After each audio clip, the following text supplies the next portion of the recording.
muito boa tarde. Nós estamos encerrando hoje o mês das mulheres, que é o mês de março. E no Sem Censura nós vamos falar sobre empreendedorismo, criatividade femininas. As nossas convidadas são Dice da Glória, que é empreendedora social, e ela fala sobre o projeto Mão Santa, que capacita mulheres para trabalhar na construção civil. Você começou como professora alfabetizadora. Isso. E caiu na... Construção civil. É verdade. Comecei a alfabetizar com 16 anos, na Raiz da Serra, um lugarzinho pequenininho, lá em Itaguaí. E depois, quando fiquei adulta, me encontrei na construção civil. Maravilha, a gente vai contar a história dessa vida. Estamos com a André Isaura, que é árbitra assistente, que é uma profissão, em princípio, dominada por homens. E você encontrou muito preconceito. Como é que foi essa história? No início havia bem mais preconceito, né? Mas agora as mulheres têm se dedicado, têm mostrado que são capazes e têm conseguido cada vez mais o espaço delas na arbitragem. E é complicado, né? Porque o teste para entrar é um teste masculino, né? O teste que nós fazemos é o mesmo teste que os homens fazem, né? Que na verdade nada mais justo, se nós queremos fazer os jogos que eles fazem, que nós também façamos, né, o mesmo teste que eles fazem. Então, é o mesmo e... É quando a gente passa, né, André? Aí fica bom, né? Sim, sim. Maravilha. Estamos com Silvinha de Freyer, que é integrante do Samba que Elas Querem, que é uma roda organizada por mulheres que tocam música. É isso mesmo, né, Silvinha? Como é que foi essa ideia? Essa foi uma ideia na verdade, assim, foi uma surpresa, né? A gente fez uma roda formada por mulheres para comemorar um aniversário e, de repente, vimos que deu muito certo e aí já tinha umas amigas se juntando e ensaiando, tentando ocupar mais esse universo do samba que é tão masculinizado.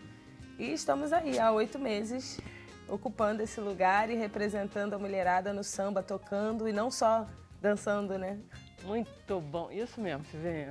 E nós estamos com Luísa Mel, que é apresentadora de televisão. Ela é atualmente uma grande ativista em defesa dos animais e está lançando um livro, Como é que os animais salvaram minha vida. Exatamente. Então. Oi. Bom, estou lançando este livro, que é um livro bem forte.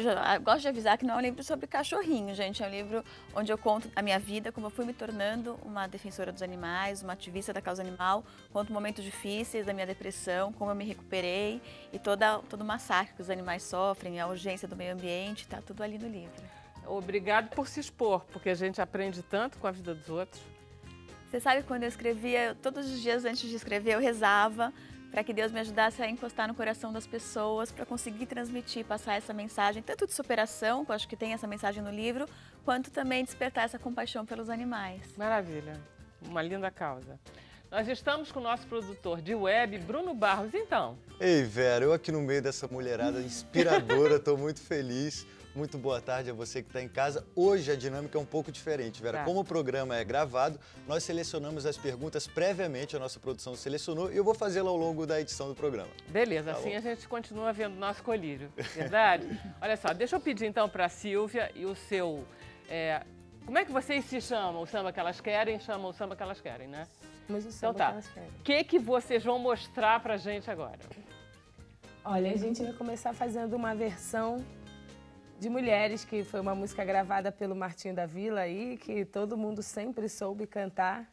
E a gente está revendo algumas coisas, né? Estamos num momento de transição e vimos que essa música poderia mudar um pouquinho para nós, como mulher, falar, né? Mudar um pouquinho a letra, né? Exatamente. Eu e uma parceira, Doralice Gonzaga, fizemos essa versão aí. A gente estava na praia e ficamos animadas e lançamos no dia 8 de março, que foi... viralizou, ficou lindo demais. Eu vi, Tá ficou todo mundo muito lindo, cantando. muito bom. Então, gente, manda ver.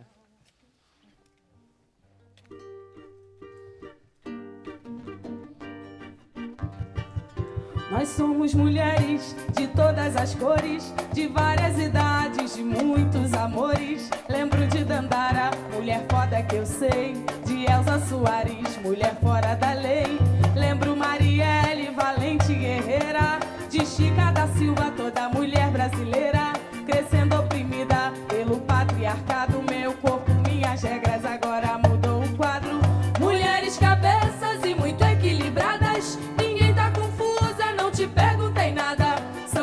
por elas, escute esse samba que eu vou te cantar. Eu não sei porque tenho que ser a sua felicidade. Não sou sua projeção, você é que se baixe. Meu bem, amor, assim quero longe de mim. Sou mulher, sou dona do meu corpo e da minha vontade. Fui eu que descobri poder e liberdade. Sou tudo que um dia eu sonhei pra mim. Nós somos mulheres de todas as cores, de várias idades, de muitos amores. Lembro de Dandara, mulher foda que eu sei, de Elza Soares, mulher fora da lei. Lembro Marielle, valente guerreira, de Chica da Silva, toda mulher brasileira, crescendo oprimida pelo patriarcado. Meu corpo, minhas regras, agora mudou o quadro. Mulheres cabeças e muito equilibradas, ninguém tá confusa, não te perguntei nada. São elas por elas, escute esse samba que eu vou te cantar. Eu não sei porque tenho que ser a sua felicidade. Não sou sua projeção, você é que se baixe. Meu bem, amor, assim quero longe de mim. Sou mulher, sou dona do meu corpo e da minha vontade. Fui eu que descobri poder e liberdade. Sou tudo que um dia eu sonhei pra mim.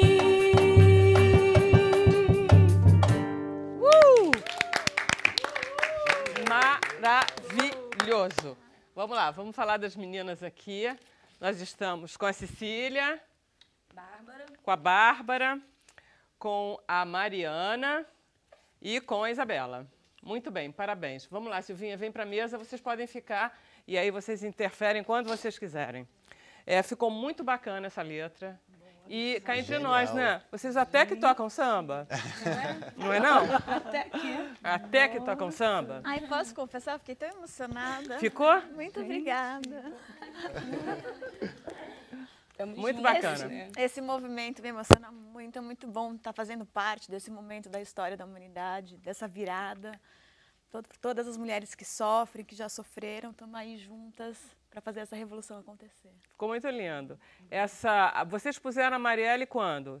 Porque hoje ficou muito bom. Ficou muito bacana, né? Queria começar o programa conversando com a Silvinha sobre esse grupo de vocês, se vocês têm show, se vocês se apresentam, se vocês já estão, inclusive, ganhando algum dinheiro com esse negócio, cara. Olha, na verdade, a gente tá num lugar assim, a gente tá uma loucura, sabe? Porque nós começamos, vamos fazer essa roda, a galera ficou animada na primeira roda, na segunda já tinha 1000 pessoas, na terceira já não cabiam mais pessoas na rua onde a gente fazia. Caramba. E aí a gente está fazendo muitos shows, na verdade. Tipo, dinheiro, né? No lugar onde a gente vive, que a gente gasta tanto, é difícil falar. Não dá para ficar rica ainda, mas não deu para ficar rica ainda mais. A gente está tocando bastante. Estão chamando vocês para se apresentarem, pagando cachê? A gente faz roda toda semana, a gente faz umas 2 em média. E aonde que é em geral, Silvinha? Olha, são vários lugares. As pessoas que acompanham nossa página, sempre bacana. ficam ligadas. Então tem uma página no Facebook e as pessoas podem... Instagram. Samba que elas querem. Maravilha. Parabéns e voltem sempre aqui. Obrigada. Mas, enfim, vamos conversar um pouquinho com a Ardice. Hoje é um programa muito de todo mundo participando, porque o assunto é um só, que somos nós mesmas. Que bom. Vamos lá, Ardice. Conta essa história de você... Bom, conta a história toda, porque eu gosto da história inteira. Começando no avô de Pernambuco. Só que você não tem tanto tempo assim. Pois é, menina. Começa em Pernambuco... Comprida, eu vou ter que resumir isso aí. Aí, conta. Então... por que eu falo sempre do meu avô? Porque ele foi assim, minha primeira referência de ser humano. E eu pequenininha, vivia atrás dele lá na roça e ouvia aquelas histórias. E ele encantado pela educação e dizia que a gente precisava estudar, que a educação era fundamental para o ser humano. E dizia que como ele conseguiu a ler. Então, ele fugiu de uma fazenda de escravos e na escola da fazenda sempre tinha umas frases no quadro. Ele queria estudar, mas não podia, pela condição. Então, ele aprendeu a ler, lendo aquelas frases lá no quadro, que a professora deixava. E aí ele conseguiu fugir, carona de caminhão, veio parar no Rio de Janeiro, conseguiu um pedaço de terra e começou a trabalhar com a família. 5 filhos, uma mulher, um barrigão. E começou a trabalhar e aconteceu uma grande enchente no Rio de Janeiro. Todo ano tem, né? Opa! Em 1968 aconteceu uma grande enchente, foi o ano que eu nasci, e as águas levou tudo que meu avô construiu, né? As lavouras, isso é o quê? Itaguaí, os animais, não é isso? Itaguaí. Tá.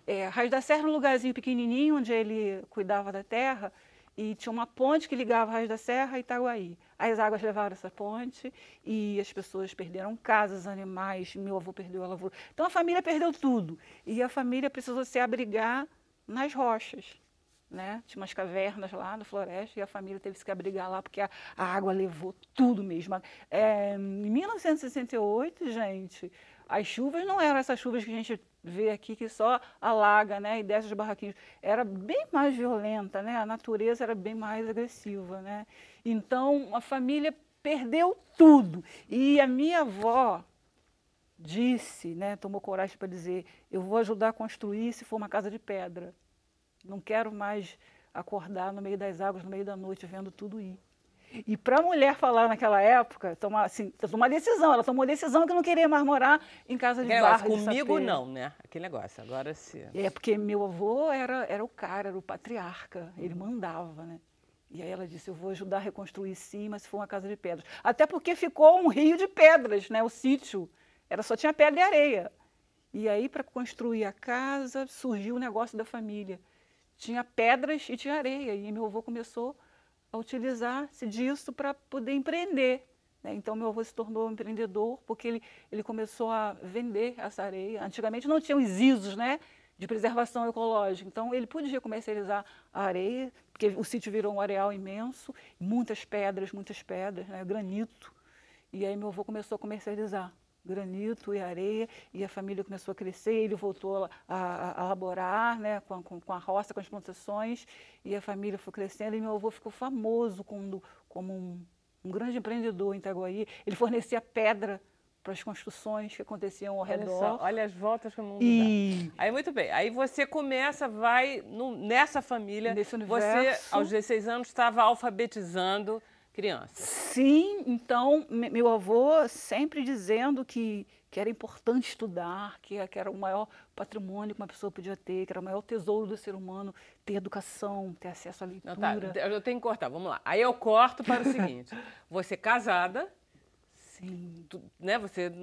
Seu avô está aqui, você é professora alfabetizadora, casa, tem um filhinho. Sim. Com 15 meses está seu filho, seu marido fica doente e desempregado. Sim, meu marido sofreu um acidente na construção civil. Não, essa vida dela dava um filme muito bom.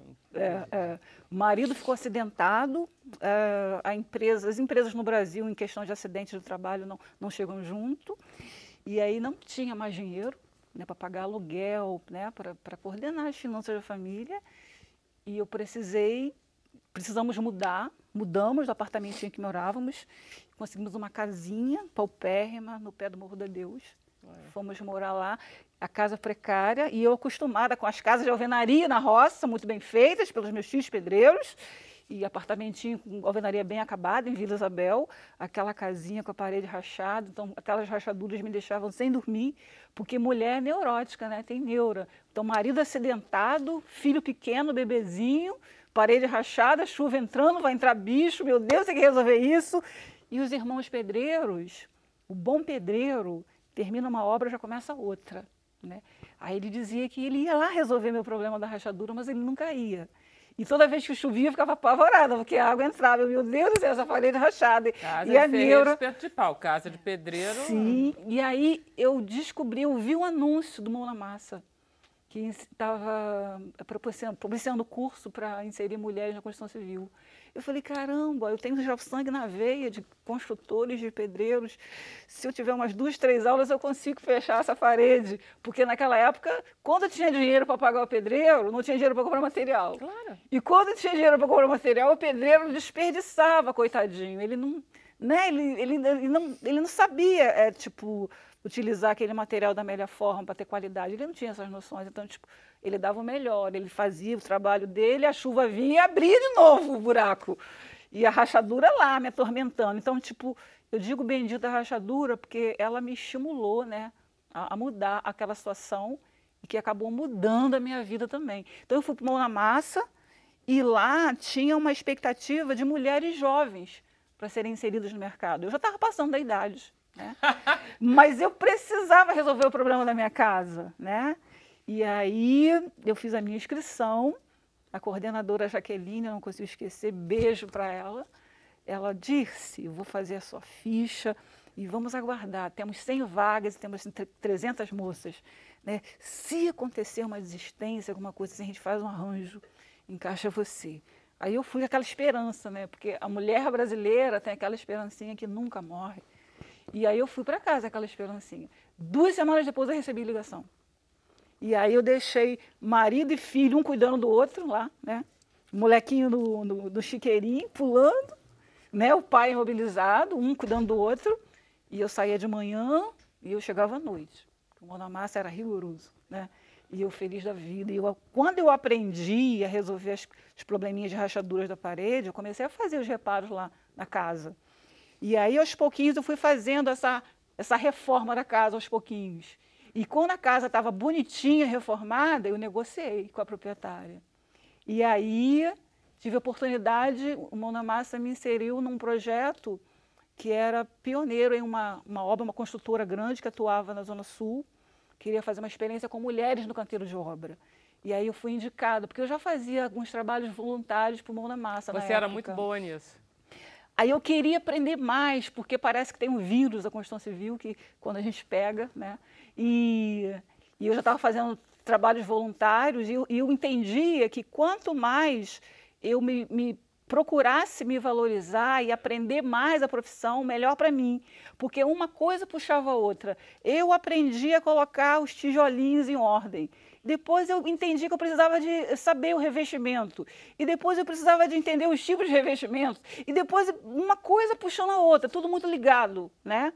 E aí eu comecei a fazer cursinhos, veio a oportunidade de trabalhar na grande construtora.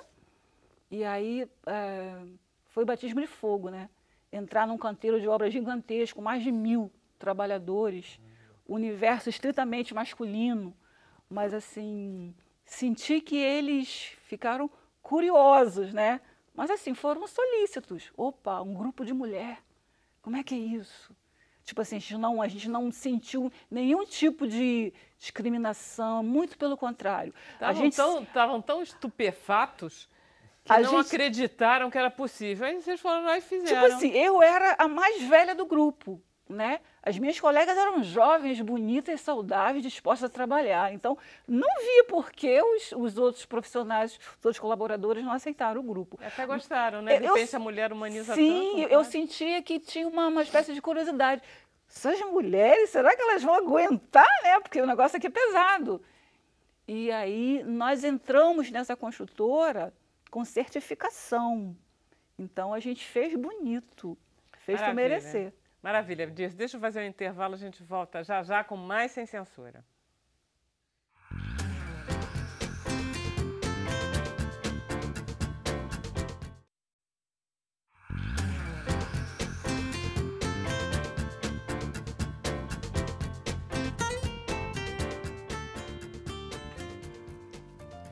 Estamos de volta, deixa eu passar a palavra para o Bruno Barros. Fernanda Fontes mandou uma mensagem por e-mail e eu selecionei. Ela quer saber da Dirce como é que a sensibilidade feminina pode colaborar na construção civil. Então, a mulher é detalhista, né, por essência. Mulher gosta de começar uma tarefa e terminar. Então, eu sinto que as minhas colegas trabalham dessa forma, agregando valor a esse trabalho com esse instinto que é de começar, fazer bem feitinho. A higiene ocupacional, a mulher é limpa, a mulher gosta de estar cuidando do ambiente ao redor. Quando eu cheguei na construção civil, eu vi os canteiros assim, com sujeira, resíduo, né, que é um ambiente onde está se produzindo, trabalhando muito, então fica resíduo, fica sujeira. E o que a mulher faz nesse espaço? A mulher limpa, ela está executando a tarefa, mas ela está preocupada com essa higiene, com essa limpeza. Então, eu sinto que a mulher está sempre contribuindo com esse instinto natural, começar e terminar uma tarefa, fazer com capricho. Ela é detalhista ao extremo. A gente começa uma tarefa, se não está legal, A gente desmancha e faz de novo. Eu vou depois falar com as nossas outras convidadas para ver se isso se confirma. Se as mulheres estão com essa bola toda. Ok. Eu queria que você desse um pouco o site do Mão Santa, que é esse projeto que está capacitando pessoas. Sim, eu passo. Quer? Nesse momento eu não tenho. Não, tudo bem. Então depois, Passo, no segundo deixa. intervalo, aí você dá o Mão Santa. Passo sim. Que é um projeto que está capacitando mais mulheres a entrarem. Sim, qual é o nosso objetivo na Mão Santa? Criar impacto social. A gente percebe que o setor ainda tem algumas ressalvas, alguns dúvidas. Alguns empresários ainda não acreditam que a mulher é capaz de dar produção, aquela produção desejada, porque o mercado de construção civil é produção. Então, alguns empresários ainda têm resistência. Mas as mulheres têm se mostrado profissionais, qualificadas, e a Mão Santa, o nosso projeto é de estar inserindo essa mulher e estar estimulando essa mulher a continuar procurando mais qualificação. A gente estimula aí para o Senai, para a FATEC, aí para os órgãos de escola técnica, para elas estarem cada vez mais fortalecidas e empoderadas no setor. E a gente cuida dessa questão também da gestão pessoal. A gente quer mostrar que a mulher não precisa cortar o cabelo, se masculinizar, deixar de usar o batom. Não. A mulher está na construção civil porque ela conquistou esse espaço e ela deve estar lá feminina. É do jeito dela. Isso. Preserva o cabelão. Digo para ele, não precisa cortar o cabelo porque veio para a construção civil.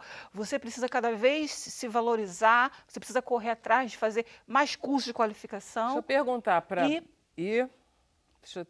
E mostrar para que viemos. Isso. Na volta do intervalo, no segundo, aí você dá o endereço do site. Eu vi aqui no Facebook, legal, então é Mão Santa Serviços. Ah, maravilha. Só digitar lá no Face. Tá dado. Andréia, você acha que as mulheres, para você também, Luísa, terminam melhor, são mais empenhadas? Silvinha, vocês começam e terminam?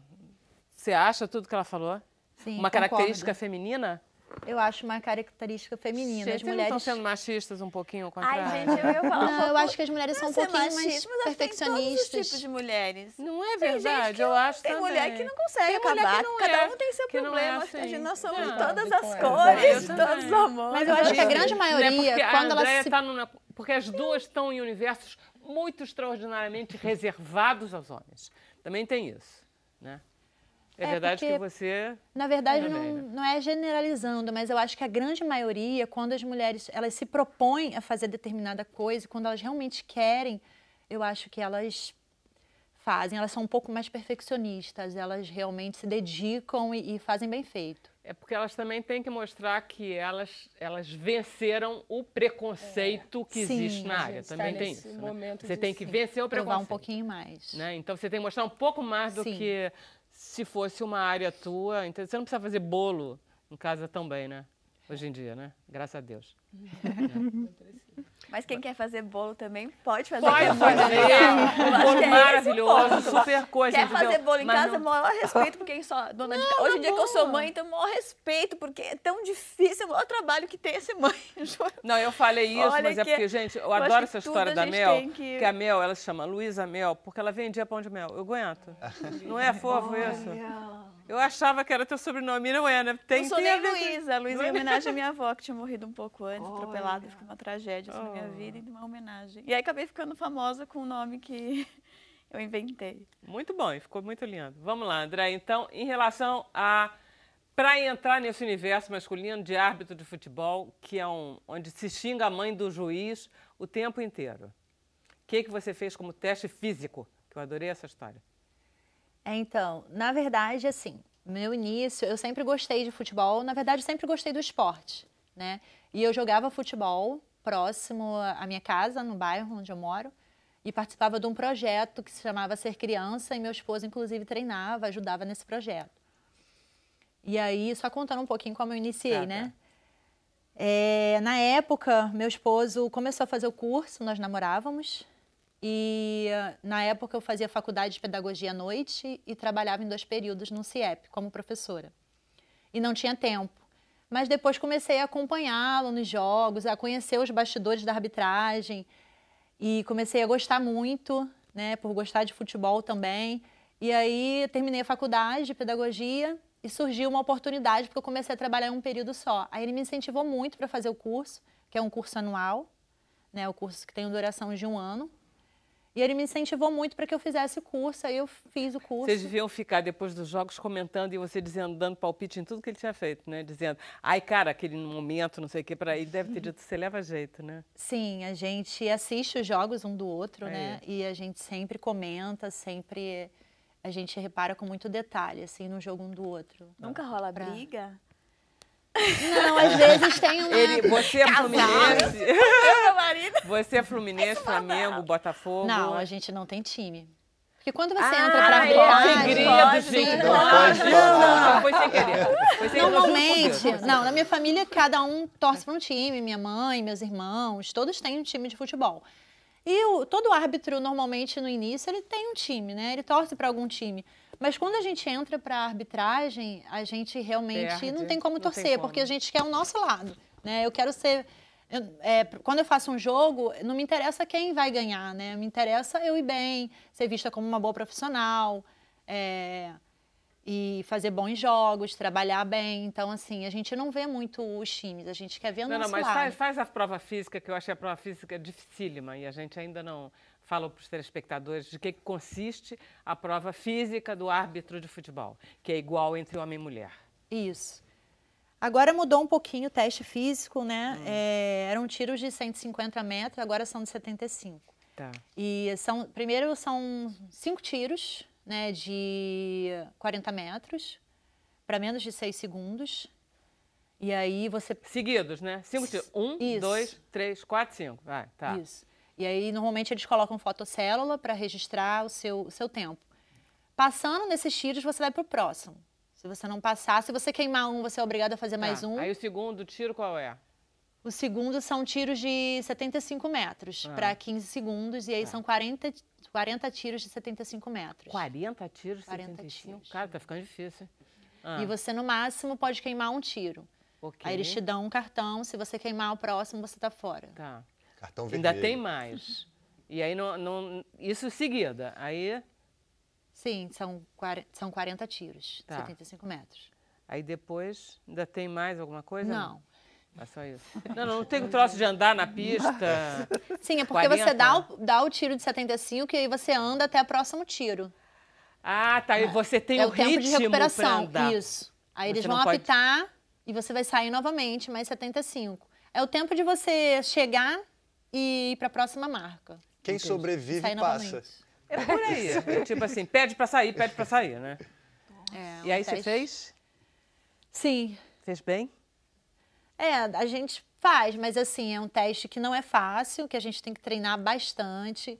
A Federação do Rio, ela paga um profissional para treinar arbitragem. Os que podem, querem, conseguem um horário, né?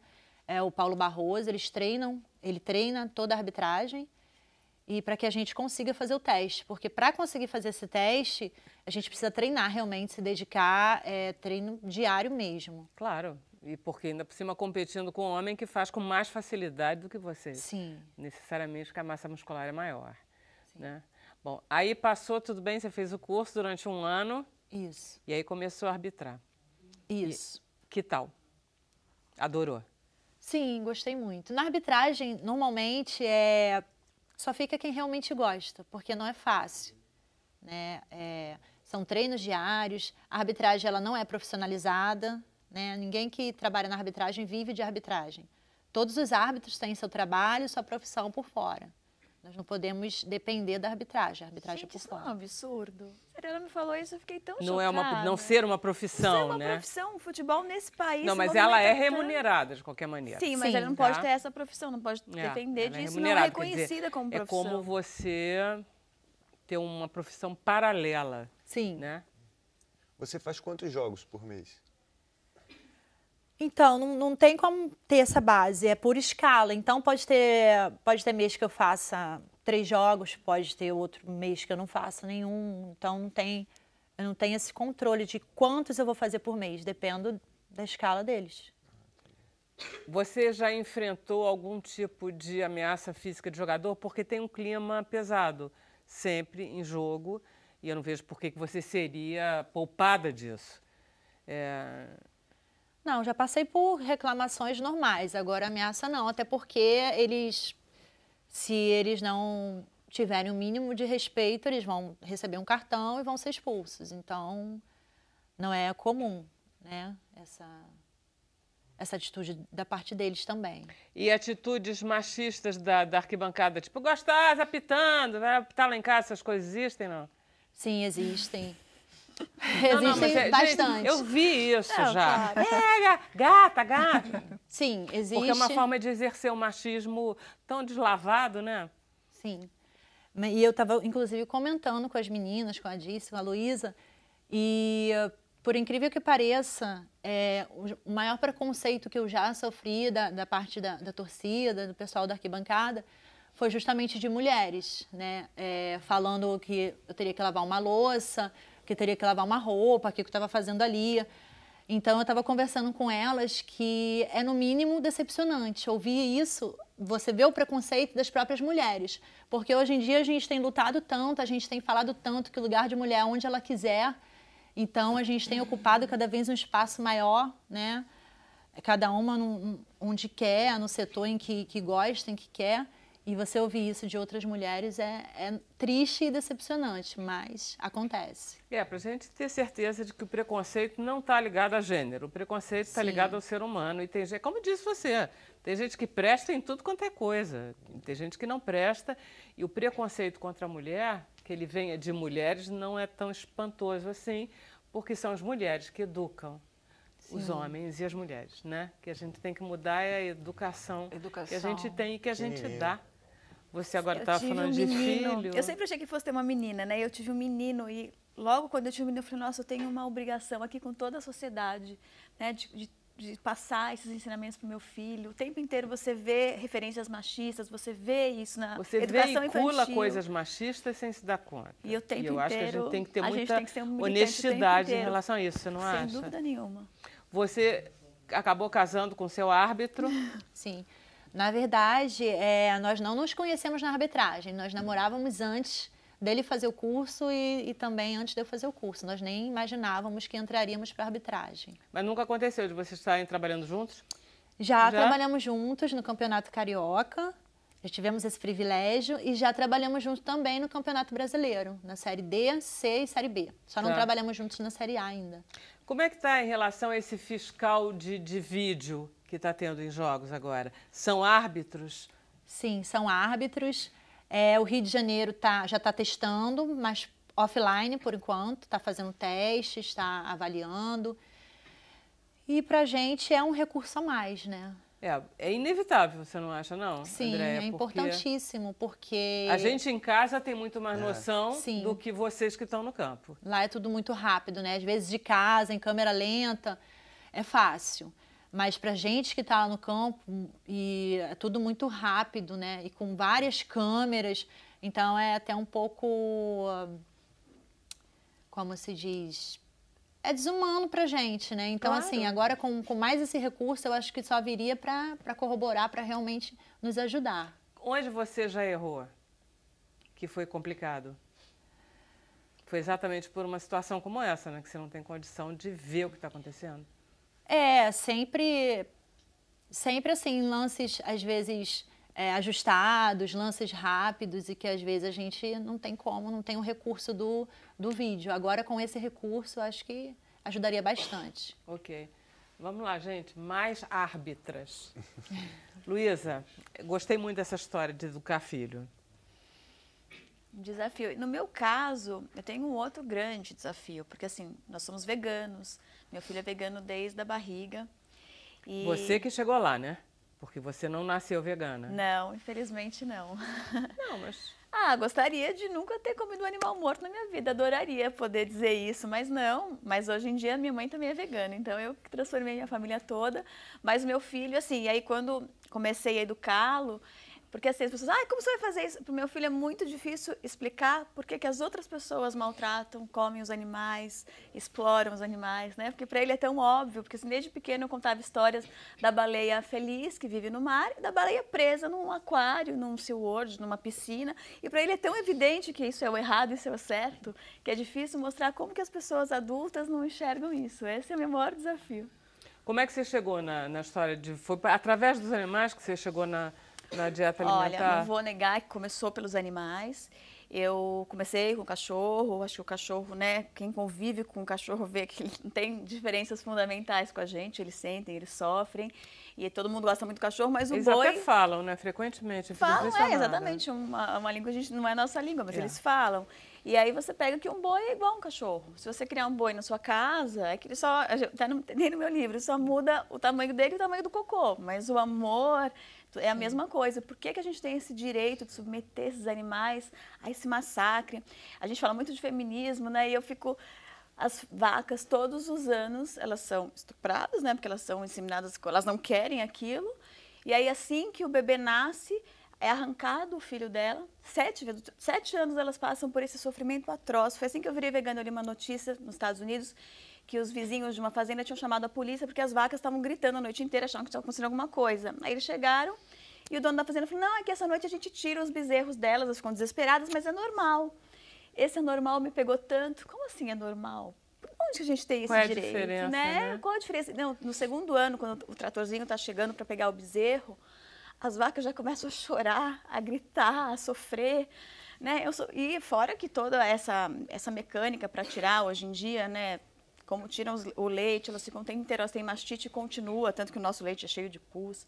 Nosso não, porque eu não tomo de vocês. Leite cheio de pus. Leite de vocês e aí é ótimo. Eu não tomo vocês. Mas aí assim, eu comecei, sem dúvida, pelos animais, não vou... Logo descobri a parte... Você foi indo, quer dizer, primeiro você cortou carne, Sim. Depois você cortou ovo, depois você... Foi assim? Foi assim, cortei todas as carnes. Eu já não comia carne vermelha desde menina, nunca me fez bem, não gostava de ver sangue, não era tão consciente. O frango foi quando eu comecei o programa, que eu vi o absurdo que os frangos vivem, dose de hormônio, antibióticos. E aí depois veio o peixe e depois o leite com esse episódio, e aí eu me tornei totalmente vegana. E logo depois descobri que assim, a pecuária que mais destrói o meio ambiente. A gente vive num momento, ou o mundo acorda e a gente faz uma transformação, vai começar a faltar água, começar a ter guerra por causa de comida, a gente já está vendo as mudanças climáticas. A gente estava há pouco o Fórum Mundial de Água e o que ela está falando é muito verdade, né? O grande consumidor de água do planeta são os rebanhos. Né? E a agropecuária, essa pecuária... E aí, não, olha só, eu comecei a estudar e você descobre que se as pessoas não comessem proteína animal, né, os animais mortos, não teria fome no mundo. Isso me pegou de uma maneira... Por que não teria fome no mundo, hein, 50% dos grãos que são plantados são destinados a engordar esses animais. Isso. Então, a maioria dos países onde as pessoas vendem os grãos, as crianças morrem de fome. Para esses animais depois serem engordados e serem servidos em países ricos. Então, é uma coisa muito grande. Eu dedico a minha vida a passar essa mensagem no livro, tem toda essa parte, inclusive a parte da saúde, o leite. O leite é muito bom. Antigamente, uma vaca era 2 litros de leite por dia, agora é 24 litros. Vocês acham que não tem uma coisa terrível acontecendo aí, que é uma injeção que eles inventaram, né? Então, assim, eu coloquei todos os dados da saúde, do meio ambiente e, lógico, do massacre aos animais. Dedico a minha vida, espero estar viva para ver essa revolução acontecer. O veganismo, ele vem defender todas as formas de vida. As pessoas só olha para os animais. Não, a gente está falando, né, de uma revolução onde você olha para todas as formas de vida com respeito. O homem não é o centro do mundo. Eu sempre falo assim, as pessoas falam, mas e os insetos? Também defende insetos. Eu falei, gente, se as abelhas acabam, a gente não tem mais comida. Então, se a humanidade acaba, o planeta continua. Né? Então, o homem se acha tão importante, então a gente tem que entender o planeta como um todo. É aquela coisa, né? A gente não está acabando com o planeta Terra. A gente está acabando com a raça humana. É diferente, né? Ficar achando que o planeta Terra fica aí. Eu espero conseguir estar viva para ver essa revolução e que o mundo realmente não acabe, que a humanidade se transforme, assim. Por isso que quando eu falei do feminismo, é uma coisa que me pega muito. Obviamente que eu também, é uma das minhas bandeiras, mas eu falo, olha, eu estou vendo isso. Obviamente que a gente, não é no tempo que a gente gostaria que mudasse amanhã, né? Mas está acontecendo e é no mundo inteiro, é uma energia que está uma coisa muito forte. Eu tenho certeza que a próxima revolução vai ser a dos animais, a do meio ambiente. Eu quero estar viva para participar disso tudo. Tá bom, vamos fazer um intervalo, vamos ver quanto tempo vai durar. A gente volta já.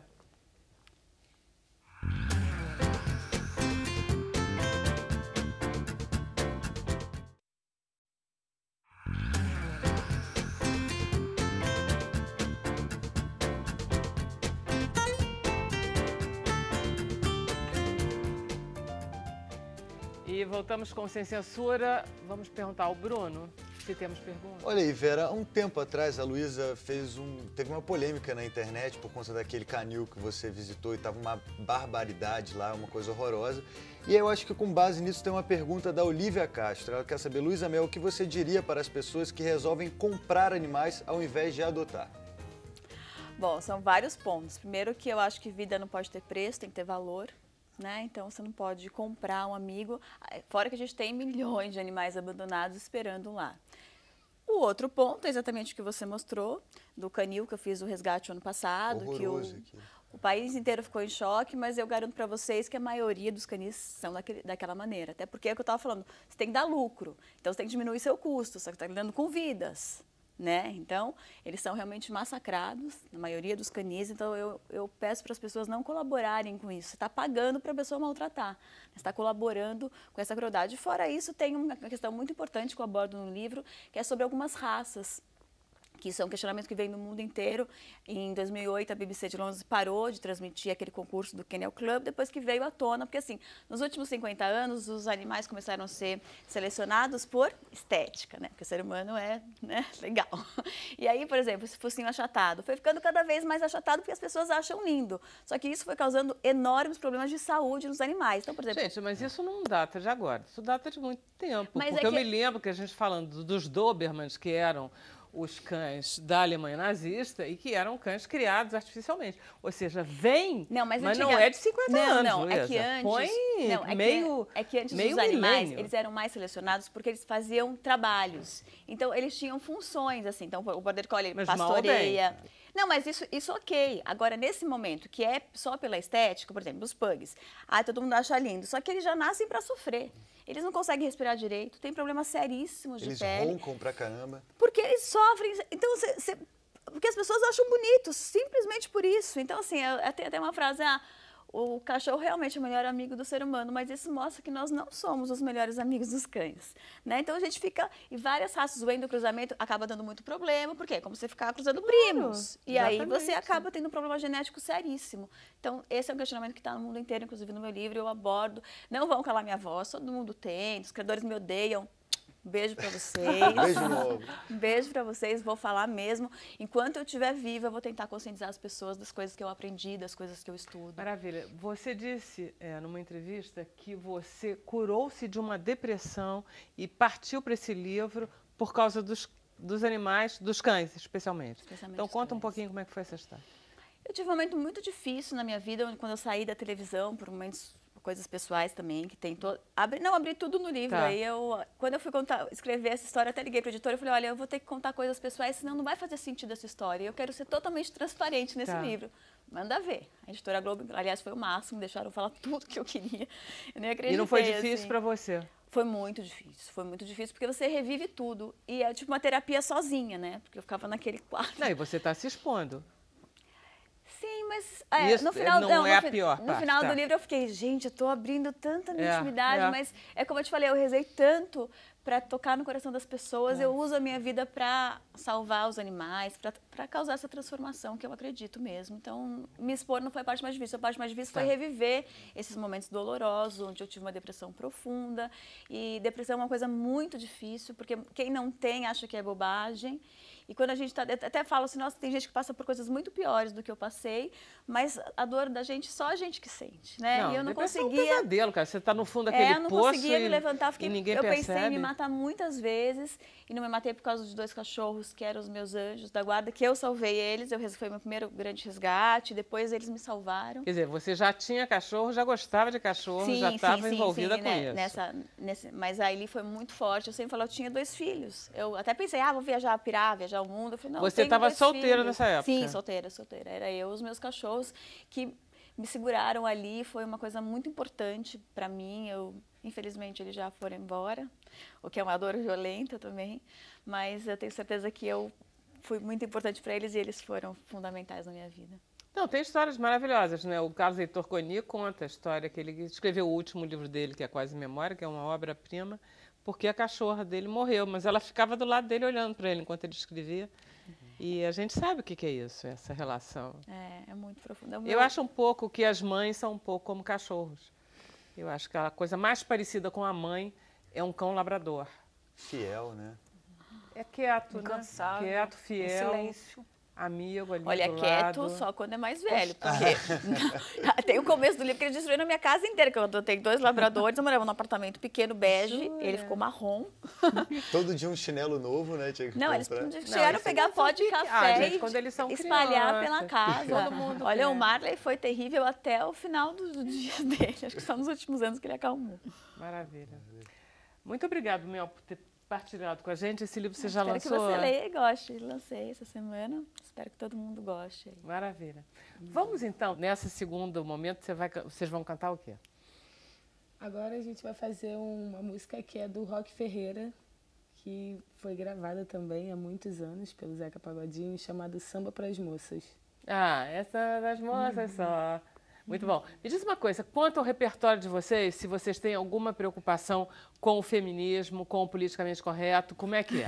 Eu estou interessada nessa parte que a gente não falou sobre isso. Não, tem que ter, porque o samba, como os compositores, antigamente as mulheres elas não tinham muita voz, né? Tanto que a Dona Ivone Lara... Tinha muito corpo, né? Tinha que ter muito corpo e voz mesmo, só que não, né? Agora a gente está revendo isso e tem que prestar muita atenção mesmo no repertório. E a gente, tipo, nega mesmo. Se alguém chegar e quiser fazer participação e vai cantar uma música que é machista, desculpa, mas não rola, sabe? Mas olha só, acaba ficando muito pequeno o repertório ou não? Não fica pequeno. Não fica? Não fica pequeno e coisas que a gente acha que são demais, assim, a gente, tipo, ou não faz a música ou adapta, né? Mas isso Vocês adaptam? Mas assim, na real, o samba é um universo tão grande, assim, tem tantos compositores e tem compositoras maravilhosas, né? Juvelina Pérola Negra, Dona Ivone Lara, Clementina, mulheres que fizeram muitos sambas, partido alto, música que estava envolvida ali com a malandragem e que elas estavam falando E que não como veiculam mulher. nenhum tipo de ideia machista. Exatamente. Apesar que a gente falou aqui que as mulheres veiculam muito, né? Sim. Ideias, no caso, elas não, né? Elas não, mas, sei lá, eu amo Candeia. Só que o Candeia, imagina, na época, ele foi bem machista, né? Ele foi um homem bem machista e que, dentro do universo ali, do tempo que ele viveu, ele até se transformou, ele conseguiu superar alguns, né? Como que eu digo? Machismo não, alguns mesmo. preconceitos pesados. Porque tem uma coisa que você vai... É um pecado menor se acontece em 1920 do que se ele acontece em 2018. Porque você vê que tem um mundo de coisas que aconteceram. Tem um caminho aí, que as coisas não mudam sozinhas. Mas o que eu queria saber é o seguinte, o pessoal lá de trás e o pessoal de agora é muito machista?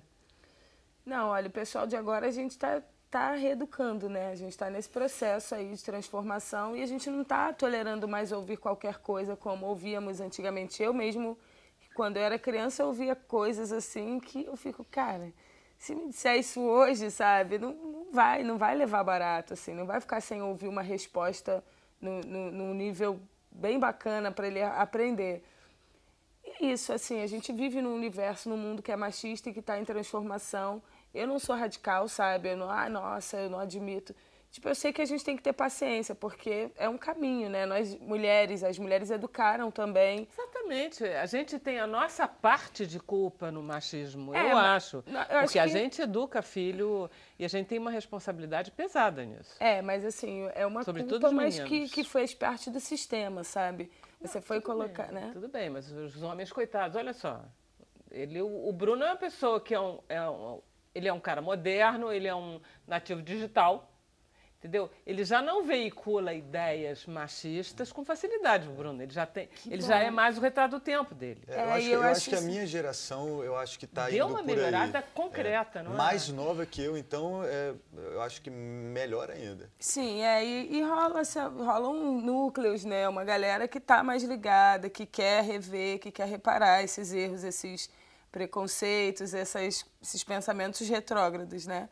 Mas eu tenho muitos amigos que são iguais ao Bruno. Exatamente. Tipo, a maioria dos meus amigos. Agora, na internet rolam uns anônimos comentários desagradáveis? Não. Olha, só quem vai comentar é gente amiga. Olha, a gente não teve nenhum tipo de comentário assim na internet. Tivemos um comentário, na verdade, que vazou de um grupo de WhatsApp que é de homens sambistas e querendo, assim, diminuir a gente, sabe? Porque no início os caras chegavam na nossa roda e falavam assim, olha, até, tipo, eles chegavam, né? Tipo, vamos lá ver que roda é essa que a mulherada tá fazendo, que tá enchendo, tá lotando, tá todo mundo falando. E aí, pô, eles chegavam e eram os tipos de comentários assim, tipo, até que elas, pô, estão tocando mesmo, sabe? Mas, pô, eles esperavam que a gente fosse fazer o quê, né? Fosse pra rua, botar a cara. Tudo sério. Não, mas esse comentário até que tá bom, né? Você me desculpe, não, né? mas aí eu digo que, tipo, é um tipo de elogio, sabe? Aquele elogio que não tem elogio nenhum igual pro dentro do elogio. negro. Né? Ai, nossa, você é uma negra muito bonita. Eu fico chocada com isso. E aí, tipo, eu vou agradecer isso, sabe? Porque, muito tipo, impressionante os negros isso. são horríveis e você é uma negra bonita. Tipo, como Exatamente. assim? Já tive Você não é uma mulher Você é uma bonita, negra você é com uma traços negra bonita. finos, Muito sabe? diferente. Oi? Entende? Aí, E as louras aqui presentes sabem o preconceito, né, das louras, né? também, mas aí cada uma sabe, né? Cada um seu sabe calo onde aperta. dói seu calo. Exatamente. E aí, tipo, teve um infelizardo ou um infeliz de falar, assim, no grupo onde o irmão de uma das nossas integrantes faz parte. E aí, vocês vão lá no grupo, no Samba das Meninas hoje? Tipo, dizendo que a gente começou ontem e que o nosso público estava muito maior que o dele, que estava há muito tempo aí na pista, sabe? Meio um recalque, assim. Falei, cara, que bom que a gente tá vencendo, né? E, tipo, que a gente está conseguindo conquistar. E é uma mulherada tão linda, assim, que se sente representada, que agradece demais gosta, né? o fato da gente estar fazendo, estar resistindo. Porque não é assim, tem os comentários que você fica, cara, mas eu acho que o meio que a gente vive não está dando muita abertura para eles falarem. Que bom. Eu acho que a Maravilha. gente está educando, se reeducando também. Se reeducando. Você sabe que, mesmo de racismo, eu sou uma pessoa absolutamente óbvio que nada é racista. Mas outro dia eu estava estudando mais esse assunto, aí eu falei assim, nossa, lápis cor de pele. Cor de pele de quem? Né? E eu falei a gente tantas veicula vezes coisas isso, que e a eu gente nem não se dá pensava conta, sobre assim. isso. E aí você começa A a gente repensar. reproduz mesmo. Estou repensando o tempo Vamos lá, inteiro. Silvinha, vamos lá mostrar esse samba da moça? Deixa eu só agradecer, então, a presença da Luísa, da Silvinha e do samba que elas querem. Da Andréia, obrigada, André, por ter vindo. Dirce, tudo aprender com você. Obrigada, prazer. Vamos ficar com o samba das moças, Samba que elas querem. O samba que elas querem.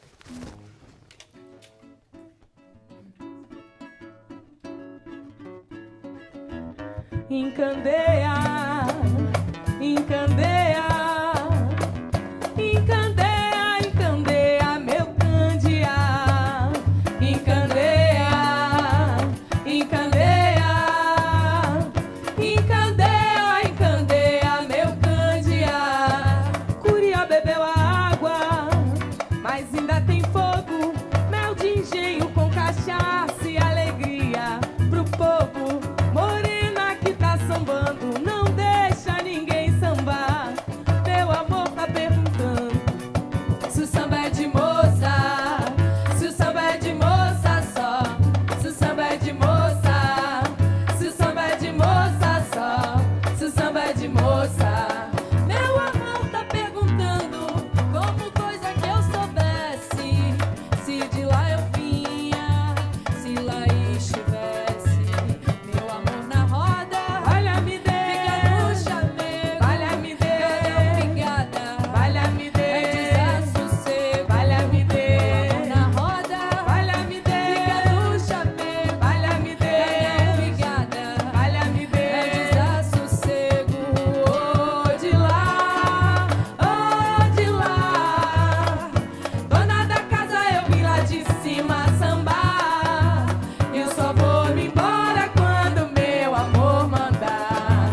Encandeia, encandeia, encandeia, encandeia, meu candeia.